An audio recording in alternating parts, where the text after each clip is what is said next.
Patrick Hutzel from intensivecarehotline.com with another quick tip for families in intensive care. So today's tip and question answered is from actually one of our members who asked the following question. Biphasic Cuirass ventilation. I had requested a note from the ICU team for a BCV ventilator as an alternative to a tracheostomy for my husband.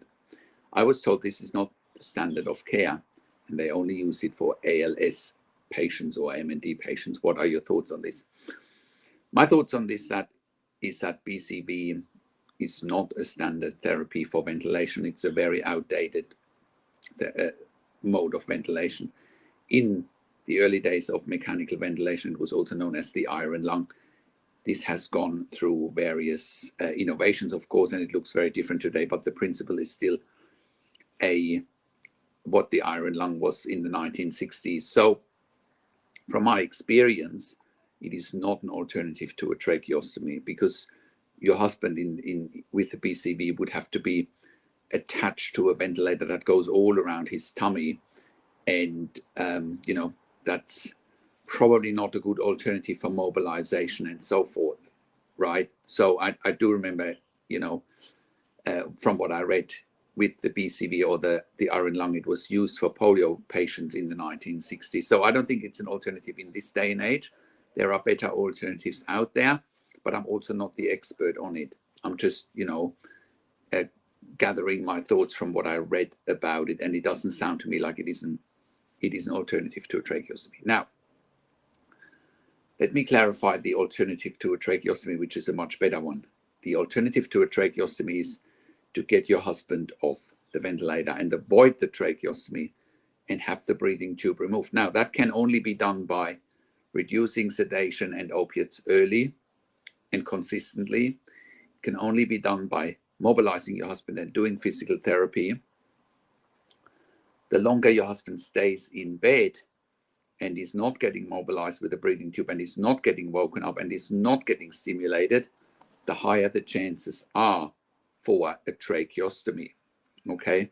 Now, I have written an article and made a video about how to wean a critically ill patient off the breathing tube and a ventilator, and I encourage you to check out that article. Now, furthermore, I've also done a podcast a couple of months ago with Carly Dayton, and I can link to that as well. And Carly says that in one ICU she worked in, I believe in the Midwest in the US, they never sedated patients while they were on the breathing tube. And she says that they very, very rarely did a tracheostomy because they mobilized early, right? They never used sedatives, they never used opiates.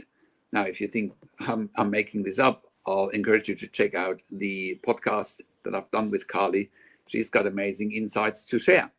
And you will see that BCV is not needed as an alternative and is probably not appropriate. So there are other methods to avoid the tracheostomy. Now, there are situations where a tracheostomy is the right next thing to do, for example, for spinal injury patients, for,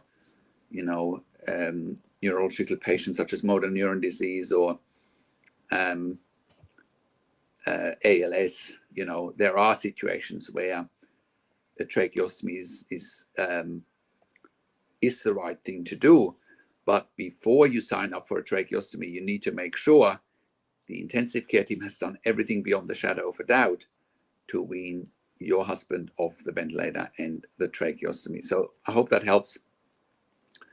If you want to become a member of our membership at intensivecaresupport.org, where you have access to me and my team 24 hours a day in a membership area and via email, and where we answer all questions intensive care related, I encourage you to check out intensivecaresupport.org.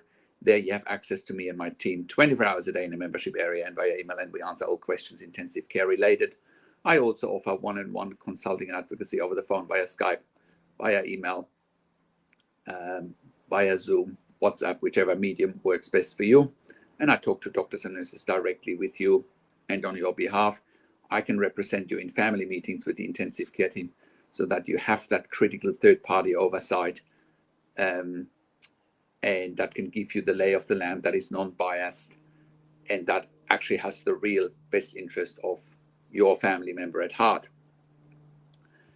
We also offer medical record reviews in real time. So contact us if you need a medical record review in real time. We also offer medical record reviews after intensive care if you have unanswered questions. If you need closure, or if you're simply suspecting medical negligence, please contact us at intensivecarehotline.com. Call us on one of the numbers at the top of our website, or simply send us an email to support@intensivecarehotline.com.